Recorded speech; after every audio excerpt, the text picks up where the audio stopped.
listening to I Love Old Time Radio with your host, Virtual Vinny.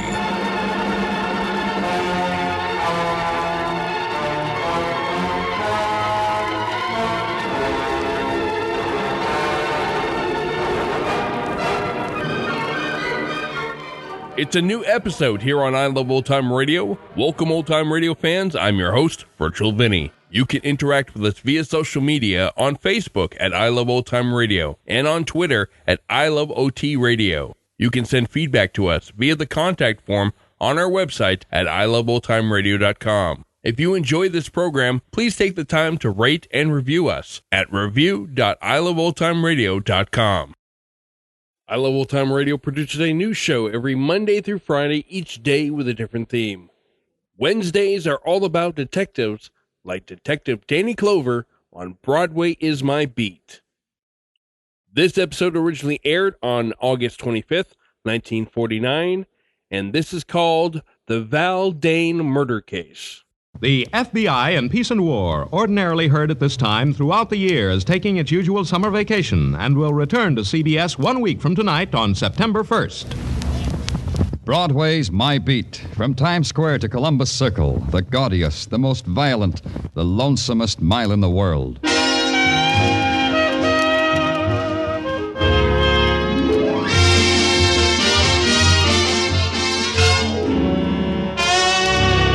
Broadway's My Beat, with Larry Thor as Detective Danny Clover.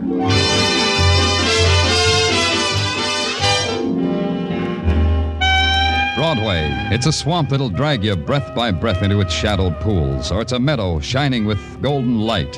It's a place and a time and a loneliness that reaches out for you, then beckons you into an airless room and locks the door. You get out or you don't. Either way, it's Broadway, My Beat.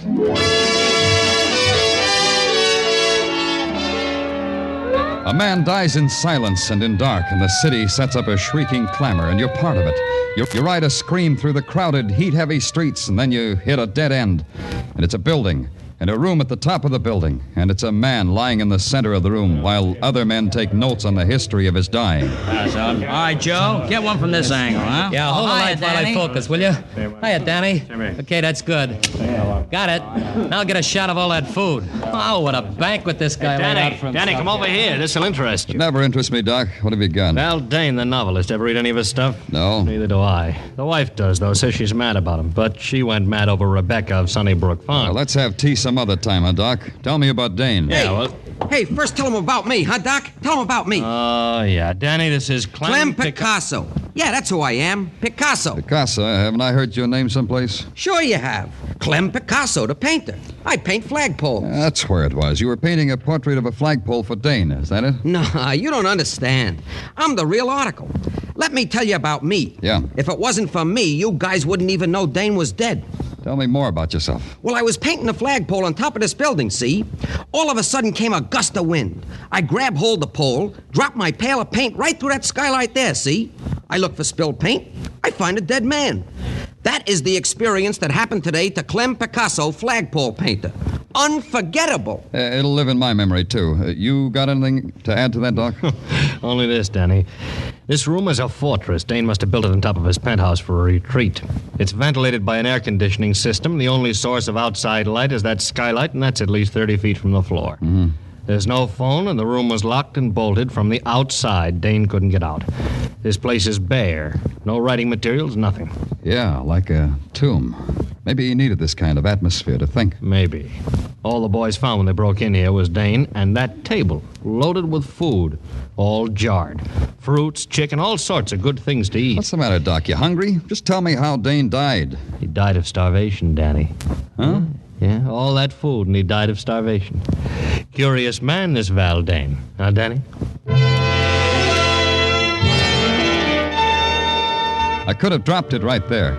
Val Dane, I told myself, had committed suicide by starving himself to death, thereby obtaining new material for his next novel. That's what I told myself. That's how much sense it made. And that's why I couldn't drop it. In New York, hardly anybody dies in a vacuum. A man as famous as Val Dane never does. There has to be a close friend or relative to break the news to, and in a case like this, to question. It wasn't tough to find out that Val Dane had a wife, now divorced, and a city directory said she lived on West 79th Street. It was apartment 105. As simple as that.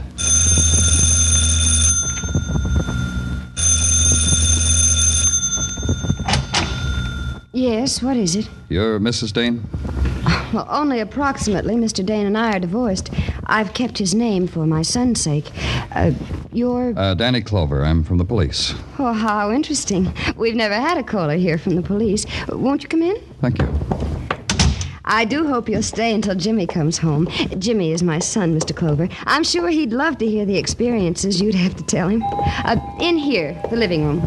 That's quite a collection of glass toys there on the floor. Clowns, building sets, animals, and all in glass.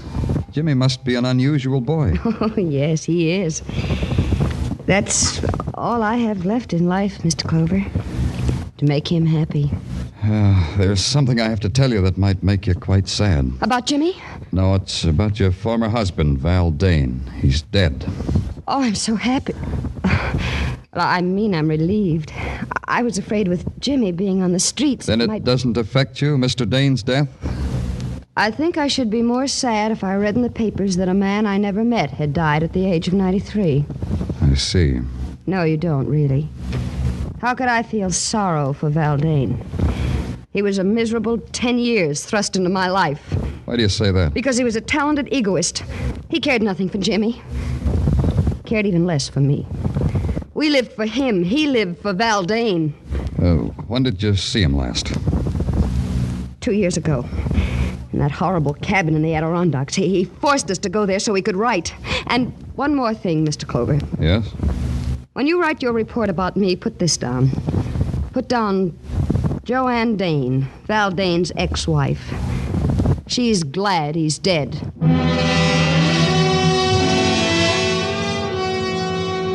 I didn't bother to tell Joanne Dane that her former husband had starved to death. I had a feeling she would have enjoyed that too much, and death doesn't need laughing at. But when I hit Broadway again, death was screaming at me in big black letters. Val Dane had become public property for a nickel a copy.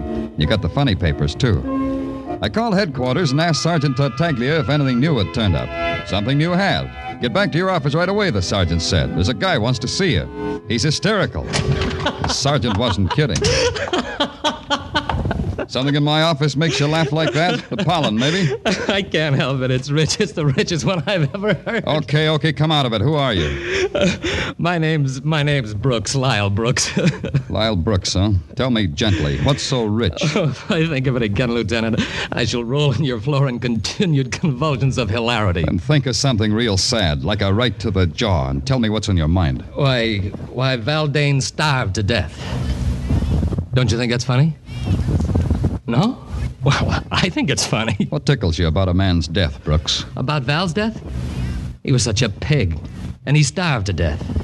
Well, that, Lieutenant, is humor. Category ironic humor. What's your interest in Val Dane's death? I'm his ghost. Ghost, huh? Tartaglia. Yeah, Danny. Now, what do you want? Book this guy for impersonating a human. Hey, that's a serious... Right now. Tartaglia, book him. Well, sure. For impersonating a human, huh? Come on, you. Policemen have a sense of jest, too, I see. Come on, you. So I'll explain. I am Val Dane's ghost. You're doing it again, Brooks. His ghost writer. I did much of the writing which is credited to our so literary Mr. Dane. That's why I came to give myself up. To give yourself up, huh? Did you have anything to do with his dying? Assuredly not. But you might think so. I hated him. Val Dane cheated me time and again. But this time was the biggest cheat of all. What's he talking about, Danny? I'm talking about The Great Fake, Val Dane's latest book. I wrote at least half of it, you know. Got no credit. Val said I would get credit. What are you trying to tell us? Just this. If Val Dane met with foul play in any way, I should head your list of suspects. Me and Cynthia, of course. We mustn't forget Cynthia. Oh, we can't forget her. Cynthia who? Cynthia Troy.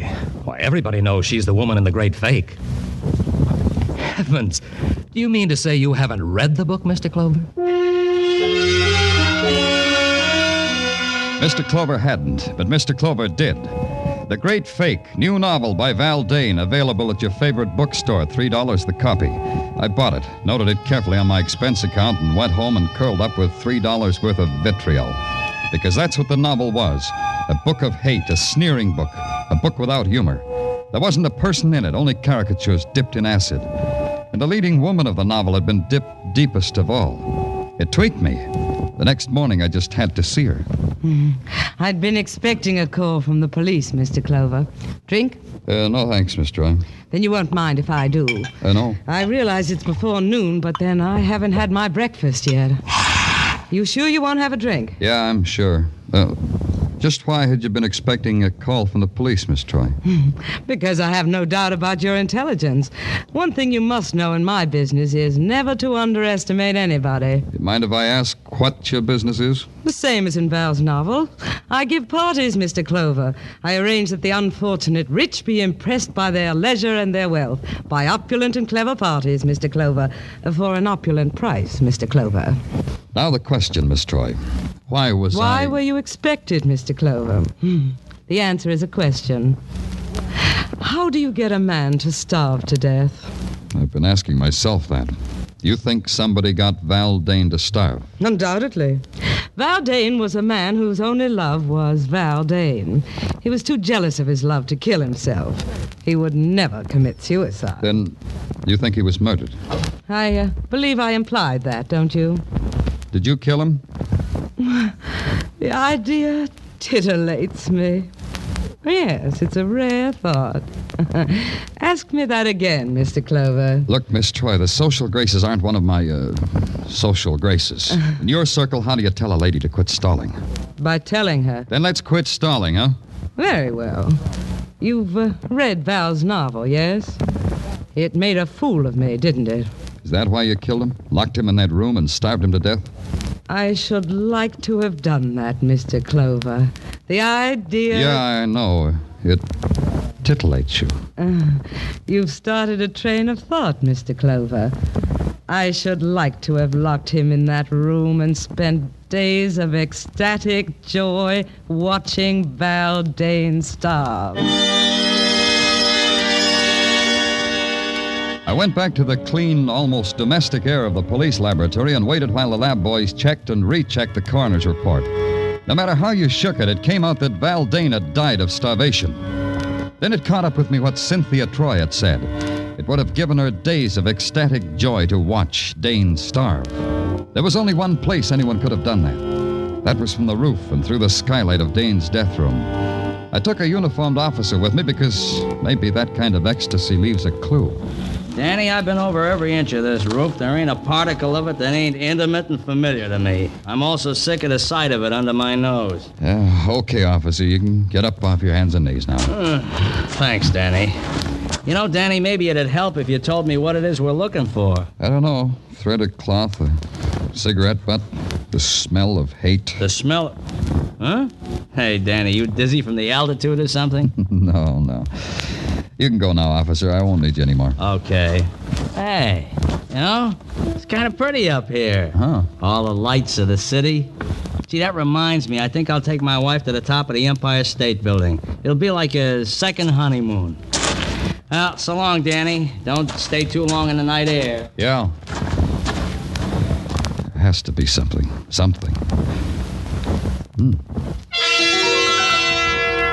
Didn't make sense what I saw. A piece of Scotch tape stuck to one of the panes of the skylight. I leaned down to examine it. And then there was something that did make sense. The sound of someone moving toward me. And then I whipped out my gun and ducked behind the jut of the skylight. And then it found me.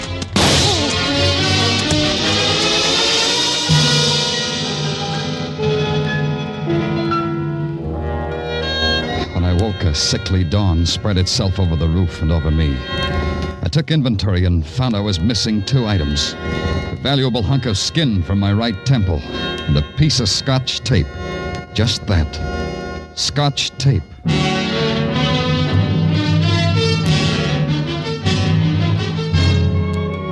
You are listening to Broadway's My Beat with Larry Thor as Detective Danny Clover.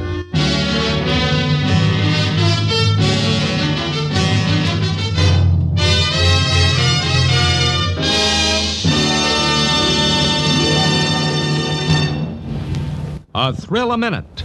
High-tension suspense from the word go. Dramatic excitement that builds and builds until it explodes in a smashing climax. That's Inner Sanctum, the great mystery show that's another of CBS top-notch Monday night programs. You'll find Inner Sanctum one of the most entertaining spots on your Monday night listening schedule. And remember, Lux Radio Theater returns next Monday, August 29th, for its 15th year of great dramatic presentations. Inner Sanctum, Lux Radio Theater, every Monday night over most of these same CBS stations. Now back to Broadway's My Beat.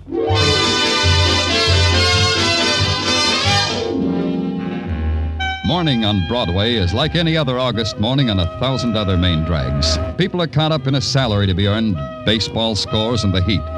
You keep moving and do the best you can. The best I could do was to try to push my way through a brick wall.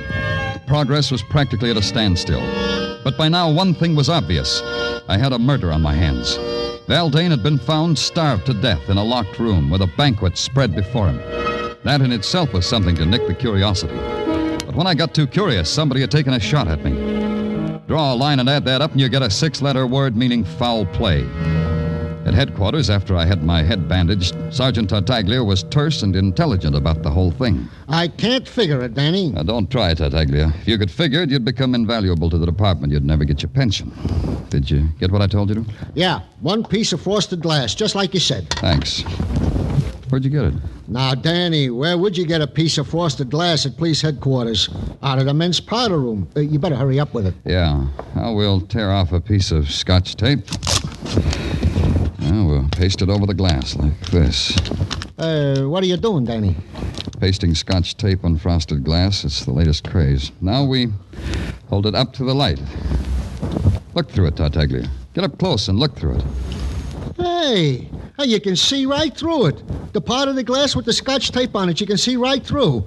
Hey, that's a neat trick, Danny. It's also a clue, Sergeant. The skylight to Val Dane's retreat was frosted glass. Somebody stuck that missing piece of tape on the glass so they could watch Val Dane die. Uh-huh. Tartaglia, suppose you were locked in a room loaded with food and you were starving to death. What would you do? I'd eat the food. Unless what, Tartaglia? Unless nothing, Danny. I'd eat the food. Unless what, Tartaglia? Danny, I said I'd eat the food unless it was Unless it was poison, Danny. You're so right. Tartaglia, I want all the food found in Val Dane's room transferred to the technical lab right away. I want every piece of it analyzed for poison. I want the analysis on my desk as soon as possible. Right. Now, wait a minute. Yeah. Danny Clover speaking. Plainclothes Meshikov, sir, assigned to follow Cynthia Troy. Oh, okay, Meshikov, what do you got? At 9 a.m. this morning, Cynthia Troy entered the Fifth Avenue apartment of one Michael Green. Who? Cream. Michael Cream. C-R-E-A-M. Cream. You know, like in cream? So I took a plant in the hall. At 9:15, I heard loud voices, which at 9:20 become a heated argument. Who's this Merkel Cream? Oh, him I checked. He's a yogi. A yogi, huh? Oh, that's interesting. These guys go on starvation diets to get next to their souls. Thanks, Mechikov. Stick with Cynthia. Hey, Tartaglia. Yeah, Danny. Get my bed of nails. I'm calling on a yogi.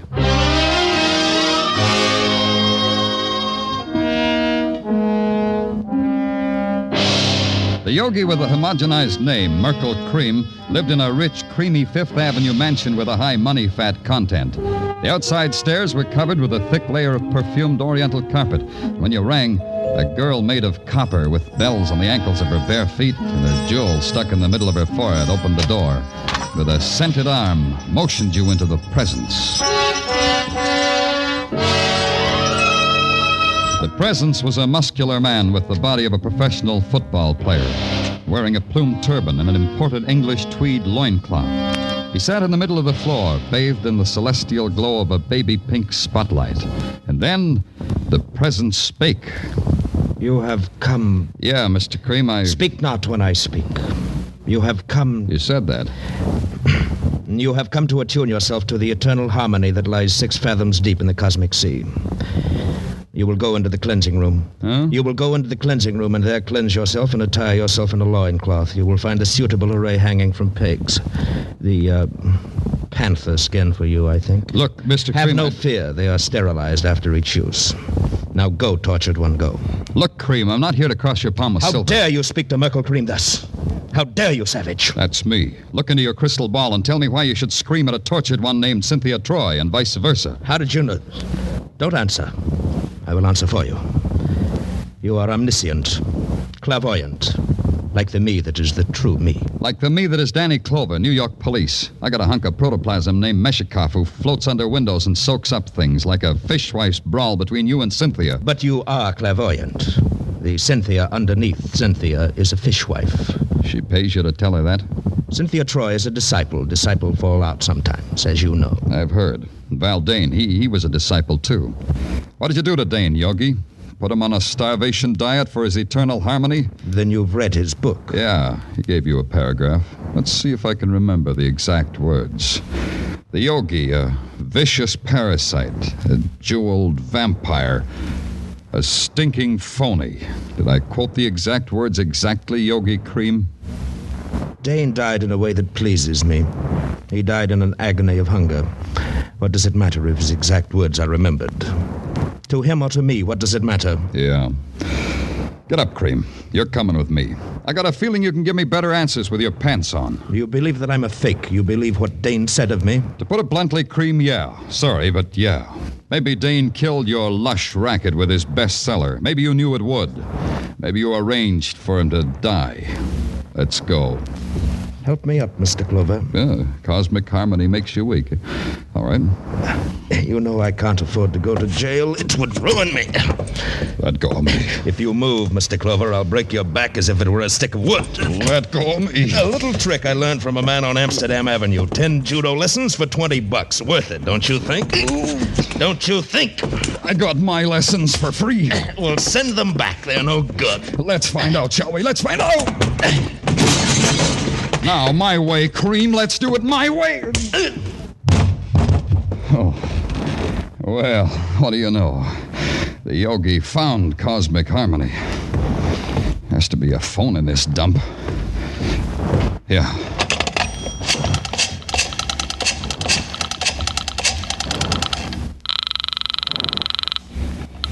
Headquarters, Tartaglia speaking. Tartaglia, this is Danny. Send a stretcher to pick up Yogi. Mr. Merkel Cream? Yeah, he spilled out of his bottle. One stretcher coming up. Hey, Danny, we got a report on that food. Yeah? Give it to me. Well, I was about to, Danny. You know, it is very interesting. Tartaglia, if you don't talk fast, order a stretcher for yourself, too. What about that food? Well, that's what I'm telling you, so interesting. It was not poison, Danny. Val Dane's food was not poisoned.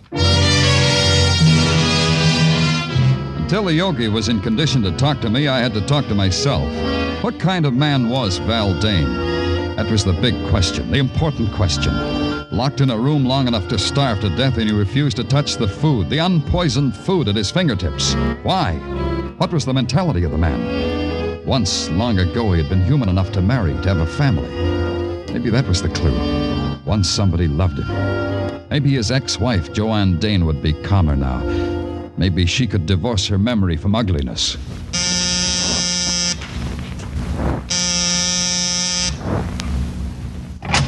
Yes? Who are you? I'm Danny Clover, police detective. Who are you? I'm the landlady. What can I do for you? I want to see Joanne Dane. Joanne's not in any trouble. She's a fine girl. What kind of trouble would she be in? No, I didn't say she was in any trouble. I just wanted to talk to her. Well, she ain't in. Where is she? Oh, Joanne's out for a walk. With Jimmy? Jimmy? What are you talking about? His son, Jimmy. Mister, you got the wrong address. Joanne's got no son. Nobody lives here by the name of Jimmy. Say, what kind of a detective are you anyway? Yeah. What kind, Clover? Let's go find out.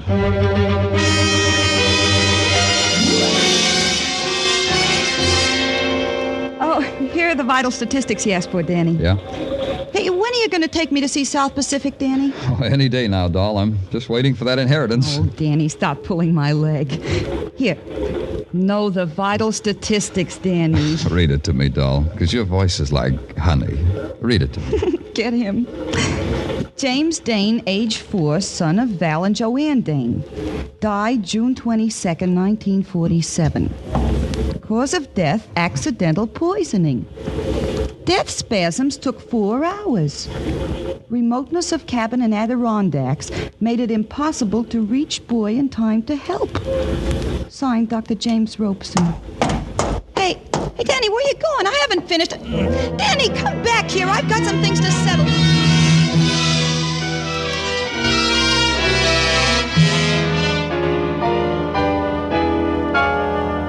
I was out when you called before, Mr. Clover. Yeah, I know. Joanne, your landlady said you'd gone for a walk. With Jimmy. Jimmy loves to walk on a sunny day like this. Where's Jimmy now? Out playing. Joanne, I asked you before. Now, don't lie. When was the last time you saw Val Dane? I won't lie. A few weeks ago, as I told you. A few weeks ago, yeah. Another question. Why did you go to see him? To ask him for money. I hated myself for it, but Jimmy needs clothes. You see, he'll be going to school this fall, and... I see. Joanne, did you take anything with you, anything that you gave to Val? Well, I don't think so. I can't remember that I did. Food? Why... food in jars, chicken, preserves, things like that? Well, now that you mention it, Mr. Clover, I think I...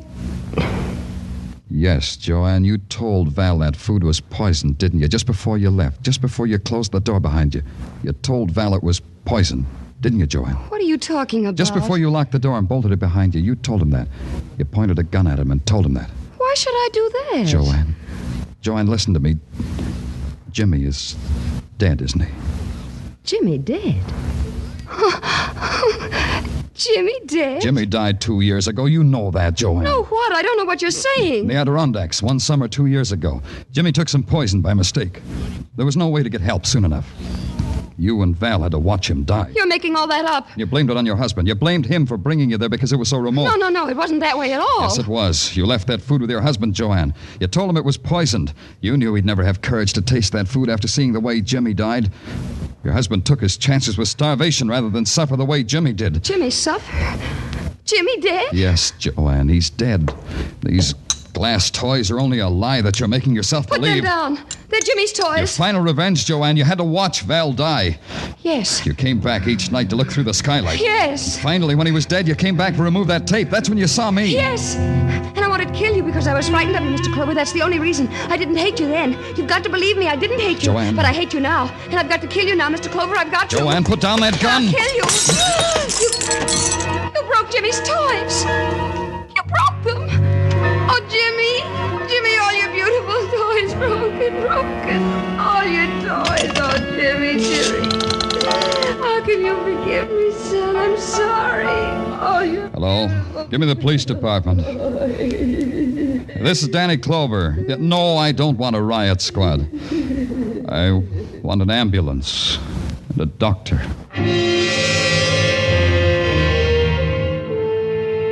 It took 15 minutes for them to come, and in that time I watched the shadow soak up the remnants of her mind.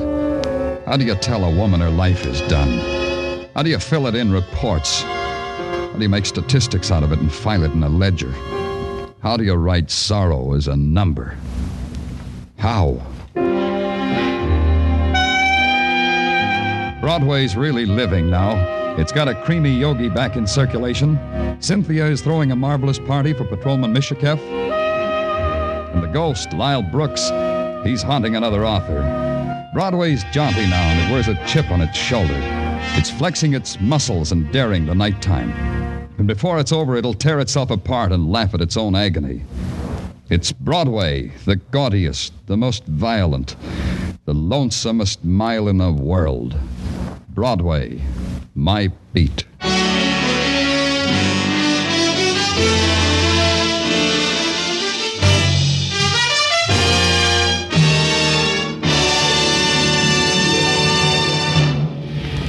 Broadway's My Beat, with Larry Thor as Detective Danny Clover, was directed tonight by Cliff Howell, with script by Morton Fine and David Friedkin.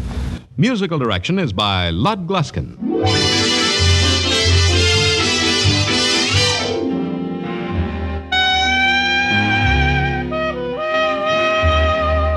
That man is coming back again. Yes, Arthur Godfrey is returning from his vacation. and he'll be helping some promising young performers up the ladder of success when Arthur Godfrey's Talent Scouts return to the air next Monday night over most of these same CBS network stations. Along with the Talent Scouts, you can hear such great shows as My Friend Irma, Inner Sanctum, The Lux Radio Theater, and The Bob Hawke Show, all on Monday nights and all on CBS. Stay tuned now for Mr. Keen, which follows immediately over most of these same CBS stations. This is CBS, where you hear Lux Radio Theater every Monday, the Columbia Broadcasting System.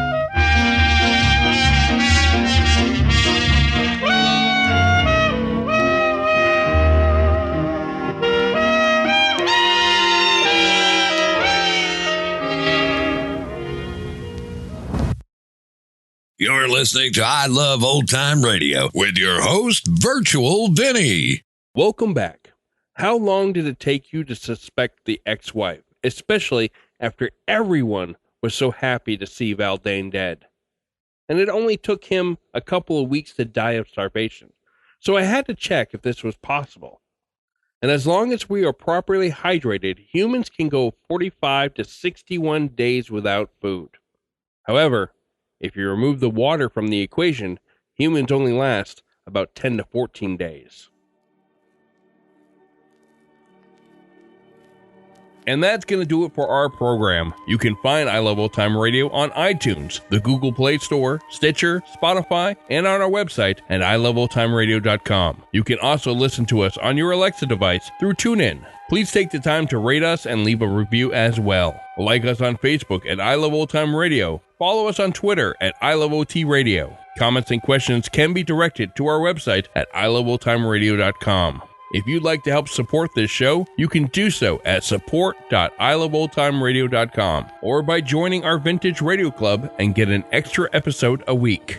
Tomorrow it's another episode of The Bizarre World of Arch Obler on Lights Out, and join us next Wednesday for some more Broadway is My Beat.